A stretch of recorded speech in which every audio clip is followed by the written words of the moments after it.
Hello and welcome to AJ Storytime channel for kids. If you are new to my channel, please don't forget to subscribe. Remember that I have story times Monday to Fridays at 11 a.m. for baby and toddlers, regular story time at 7 p.m., 8:30 p.m., and 9:30 p.m. for bedtime story, and all of this is Monday through Friday. So please subscribe before you leave. Today we are gonna have a really nice theme for story time. It's all about family. The first book we're reading is called Nana in the City by Lauren Castillo. I went to stay with Nana at her new apartment in the city. I love my Nana, but I don't love the city. The city is busy. The city is loud. The city is filled with scary things. It is not a place for Nana to live. But Nana says the city is wonderful, bustling, booming, and extraordinary. She says it is the perfect place for a Nana to live. At night, the room rumbles and shakes. Nana, aren't you afraid in the city? It is busy, loud, and filled with scary things. Nana gave me a kiss, tucked my blanket in nice and tight. Tomorrow, she said, I will show you how wonderful the city is. When I woke up in the morning, Nana was holding a fancy red cape. For you to wear on our walk today, she said. You see that the city is not scary at all. I felt brave in my cape. We got ready and left the apartment. The city was busy. The city was loud. But Nana was right. The city was not filled with scary things. The city was filled with extraordinary things. There is so much for Nana to do in the city. When it was time to leave, I wrapped Nana in my cape. This will keep you brave, I tell her. The city is busy, the city is loud, and it is the absolute perfect place for Nana to live and for me to visit. The end. Remember, the theme for this week is about family. This book was called Nana in the City. I have another book for you tonight. The next book is called Twinkle Toes. This is by Karen Katz. Oh, how I love to dance. I love to soar. I love to prank. It's so much fun to hop, hop, hop, hop. Sometimes it's hard to hop, hop, stop, stop. At the shore, I splash and splish. Look, I am Wriggly Wiggly Fish. I put on my boots, then it snap. These cowgirl feet go tap, tap, tap. With my beautiful wings, I twirl and leap till I am all tucked out. Then I go to sleep. Night, night. Twinkle Toes. I have one more book for you. Before we continue, let me just remind you to please subscribe to my channel. The next book is called The Relatives Came by Cynthia Ryland. It was in the summer of the year when the relatives came. They came up from Virginia. They left when their grapes were nearly purple enough to pick, but not quite. They had an old station wagon and smelled like a real car.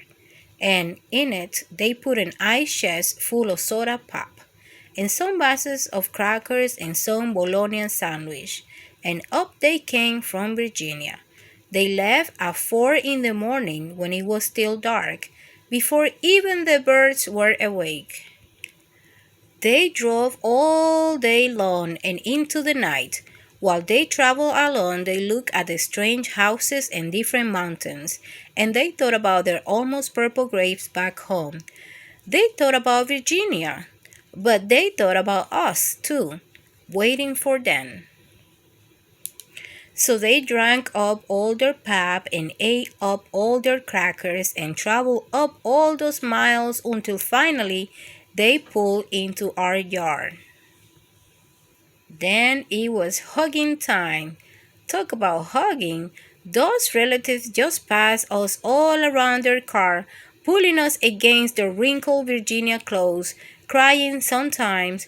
They hug us for hours.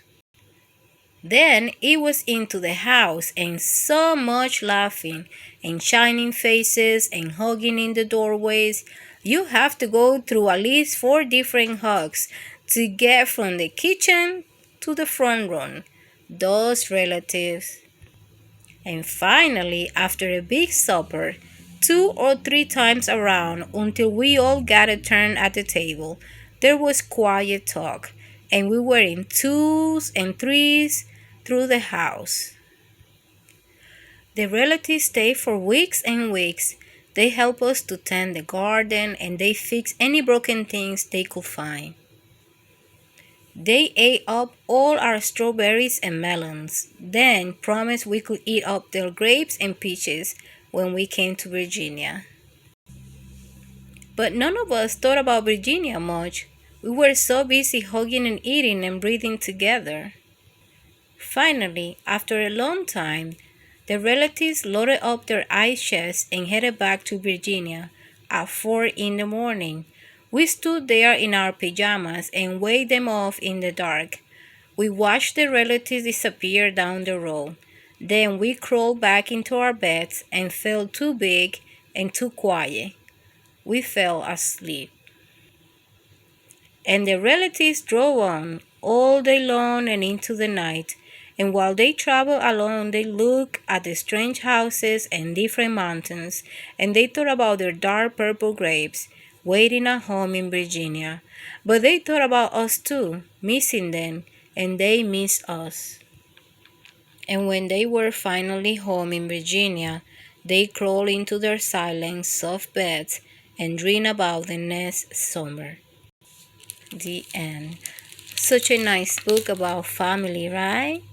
You have to love your family. So many families you don't see for a long time, and then they visit during the summertime, and that's the time when you spend it with them and eat and laugh and hug, right? Just like the relatives. This book was called The Relatives Came. I have another book for you. We are learning about family. Maple and Willow Together by Lori Nichols. Maple and her little sister Willow were always together. It was hard to remember a time when the girls weren't together. In fact, their parents even wondered if the girls had their own language, and in a way, they did. They spent mornings together, and most nights. On sunny days, the girls looked for hard tracks, built fairy houses, and caught grasshoppers. Hide and seek was one of their favorite games. You are it, Maple would shout. But Maple didn't like the way Willow counted. When it rained, Maple would chirp, I am in charge of the umbrella. Willow didn't mind because she was in charge of the puddles. The puddles brought out worms. Maple and Willow both loved worms. Maple kept her worms in a special box, her box. That was okay with Willow because she liked her worm to wriggle all over her fingers. One day, Maple decided they should pick dandelions. Willow wanted to blow them to the wind, but Maple wanted to collect the dandelion, not blow them. That's when Willow decided to show Maple a thing or two, and Maple decided to tell Willow a thing or two. Then Willow took it out on Maple's toy, and Maple took it out on Willow.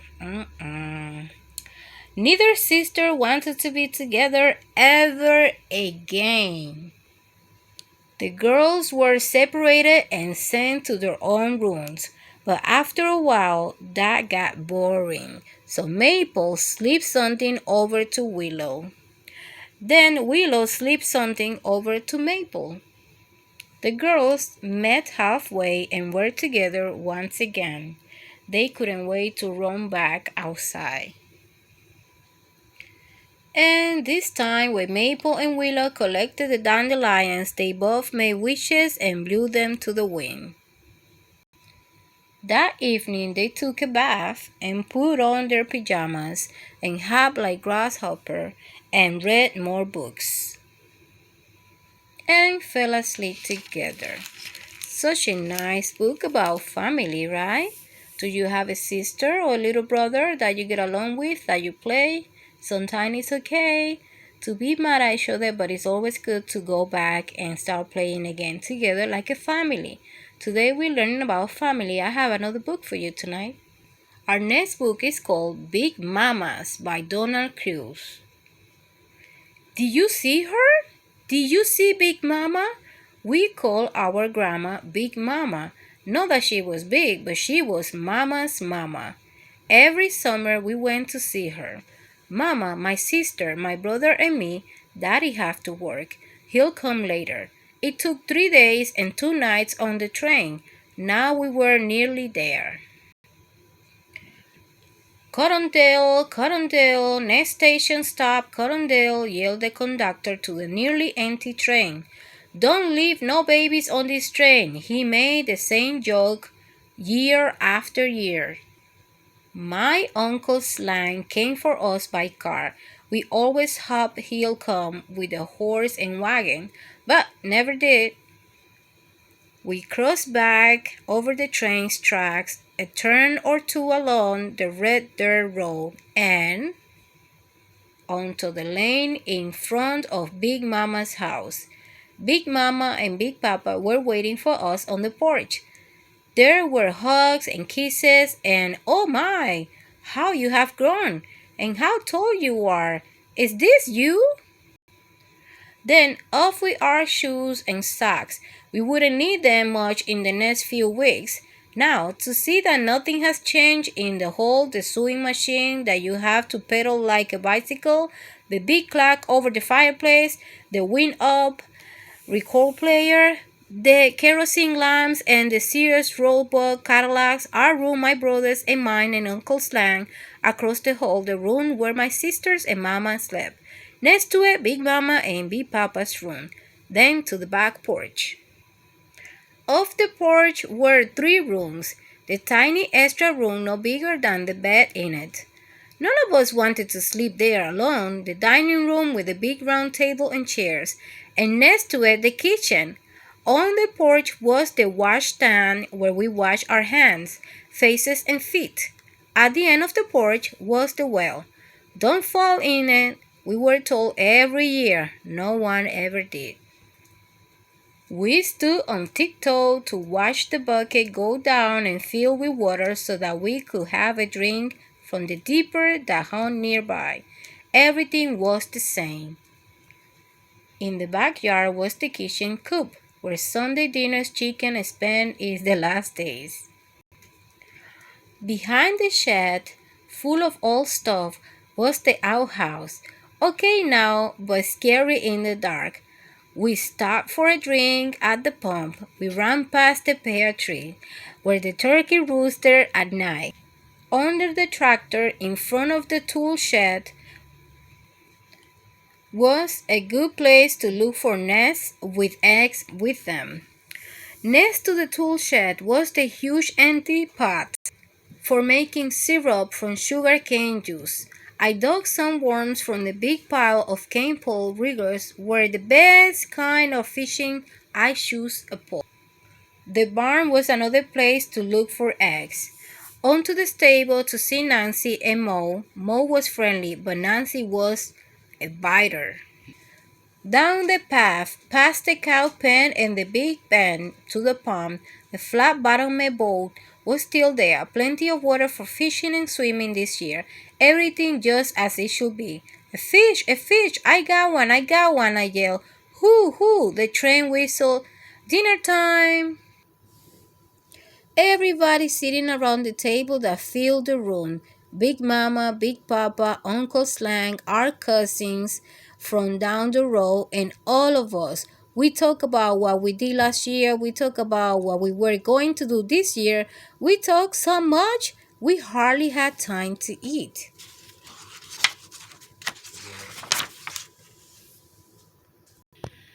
The night was jet black, except for millions of stars. We could hardly sleep thinking about things to come. Some nights, even now, I think that I might wake up in the morning and be a big mama's with the whole summer ahead of me. The end. Such a nice book, right, guys? It talk about how family reunite, how you go in the summer, visit your grandma and your grandpa. This book was called Big Mamas by Donald Krupp. I hope that you enjoyed the story time for today. Please don't forget to subscribe. And the theme for today was about family. Bye.